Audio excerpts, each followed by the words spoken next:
it'll be over. Spanish. Spanish. It wouldn't be an interview with Sam if he wasn't like talking on the way into it. So no, I think it's cute. And I just want to start by first saying welcome, Sam. But I heard somebody in the audience saying, Sam, you look really good. And oh, well, find that dear person. And then, I'd like to meet them. No, you do look really good. You look great, as a matter of fact. And it's good to see you. It's been. You should imagine how I feel, though. How do you feel? Good. Yeah. Well, it's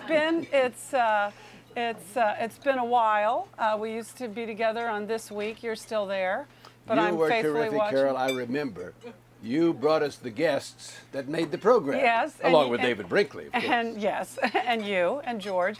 And you started an addiction for me of donuts with chocolate icing on them. I need to know, does the show still have the same kind of green room spread that it used to have? Oh, much better, much better. I go in once a month. They have me come back so I can argue with George F. Will Incorporated and my dearest Cokie. I don't argue with Cokie very often. Yeah. And they have eggs and bacon and potatoes and all those things. Yeah. You know, do they still have the alcohol? I have no comment. Well, only because I remember, I don't even remember what the story was or what the occasion was, but we had Polish diplomats in the green room waiting. I guess their leader was in town waiting to go on the show. president of Poland? Probably. Well, you never Prime know. Minister? Somebody like that. Yeah, but it was never anybody less than that. But I remember that the entourage got into the vodka while the show was, and I just wondered if fun things like that still go on with George in the hot seat. Well, George Stephanopoulos, a very, very terrific political reporter, is very sober when it comes to the way he presents things, and also, I think, the way he conducts himself, certainly on Sunday morning. Okay, well, I thought we'd start with a little bit about you, because, you know, you're one of those people who everybody thinks they know, but I don't think they really know. And I think what's very interesting about you is that you've really been here, seen it all, and done it all over a very long time. And you started out in Washington, I think it was in the 1960s? 1961. 1961 at Channel 9, right? That's at right. WTOP. And that was the station where, who else started out? This is a trivia question, but do you? Well, I took Roger Mudd's place in the news department. He went on to be a great CBS news correspondent. And Walter Cronkite started out there, Walter too. Cronkite is a little bit before my time. Walter is still kicking today. Yes, he is, exactly, and looking good, too. But the Washington then and the Washington now, it's a million miles apart, isn't it? Oh, sure. You know, right here in Georgetown, they had a streetcar track, and the streetcar was still running when I came to town. And John F. Kennedy's famous remark was that Washington was a city with southern efficiency and northern charm. Yeah. Well, I disagree. I think it's been a charming city even to this day. Pardon the way I phrased this, but was he your first president? Yes, so to speak. Yes, but he was the first president I met while he was in office. Right. And who said, because I was on television, and in those days not everybody was on television. Today everyone is on television, which is okay with me. Certainly seems that way. He actually saw me once in a while because maybe one of his aides gave me my name. I don't know, but I was in the Rose Garden one day. It was very easy to go down to the White House. You'd call down and you'd say, Sam Donaldson, WTOP, I'd like to come down to the Rose Garden ceremony, Teacher of the Year, whatever it was. So simple. How do you spell that? D-O-N-A-L-D-S-O-N. Okay. So you go out to the Northwest Gate, you show your Exxon card. There was no magnetometer. You'd walk in with a suitcase filled with who knew what it was. You go to the Rose Garden, set it down. Right. Well, there are reasons why that's changed, I understand. But one day he said to me, well, Sam, I watch you on television. You're quite good. My knees trembled. I broke out into a sweat, and I became one of those devotees during that day. He owned you, right? Flattery gets you everywhere with me, as I say. You came here from Texas. So meeting a president for the first time must have been something. Well, I think today it's not that Texas makes people unable to meet presidents, but... Well, I hope not. No, but you did come from small town America. You know, I am from West Texas. I was born in El Paso, although my native state is New Mexico, since that's where the family farm was when my mother left the hospital with her infant son in arms. But I have an advantage for the last several years. We West Texans understand each other. We know who we are. We're real men, and we know how we think. So when we had President George W. Bush inaugurated, I knew exactly what to expect. What to expect. And did that all come true? Well, a lot of it has. A lot of it has. For instance, Mr. Bush early on, if you listen to him, I told people, listen to what he says. He means it. I mean, he has some guile. All politicians fudge a little bit.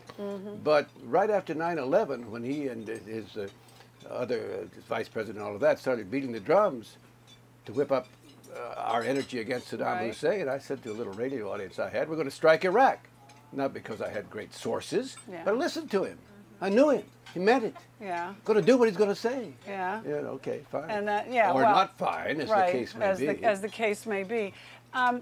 Was that the case with every president you've encountered? No, I mean. Did you read all of them that well? No, you try to, but some of them are change-up artists. The less ideological a president, the harder it is to read. I mean, I think it's fairly easy to read George W. Bush. I thought it was fairly easy to read Ronald Reagan. Although Reagan would surprise people. He was not someone with his feet in concrete. I mean, he presided over the biggest tax cut to that time we had, and the next year he took back $98 billion because his people persuaded him that we're going over a cliff.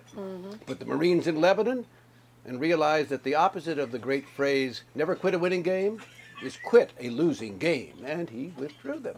I mean, he was able to accommodate changing conditions more than a lot of people thought. And so I could read him much of the time, but you weren't always certain what he was going to do. Could you read Nancy?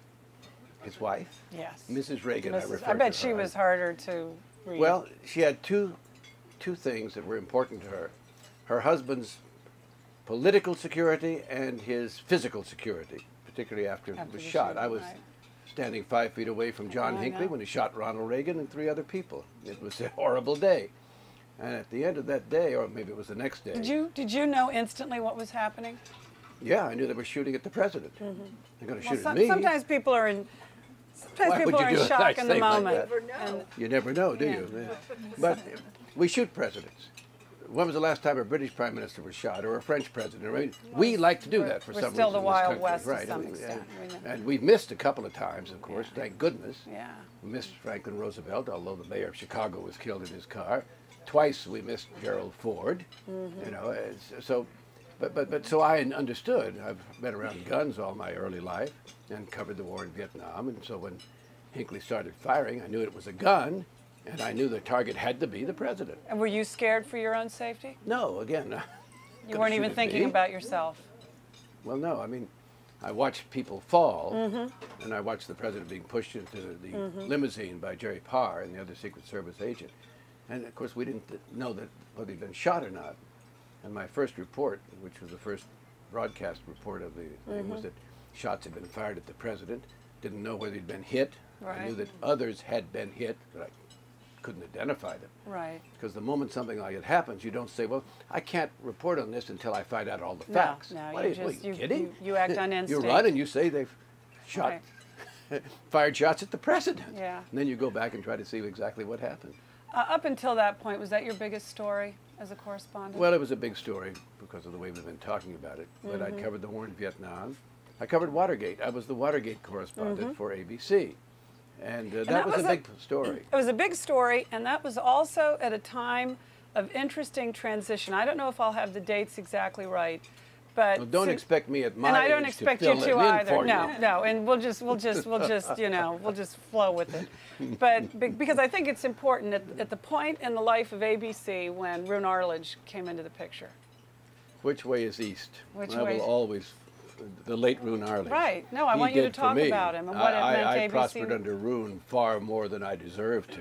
Well, but I'm not going to give it back, Roone. Thank you very much. But tell us about ABC before Roone and ABC after Roone. Well, ABC News. We didn't know that we were so bad. We thought we were okay. Yeah. Ted Koppel. And even though we looked down there for your ratings. Frank Reynolds, our great anchorman in those days, or part of those days, used to say that if you got on the FBI's 10 most wanted list, best place to hide would be to become the anchor of the ABC Evening News.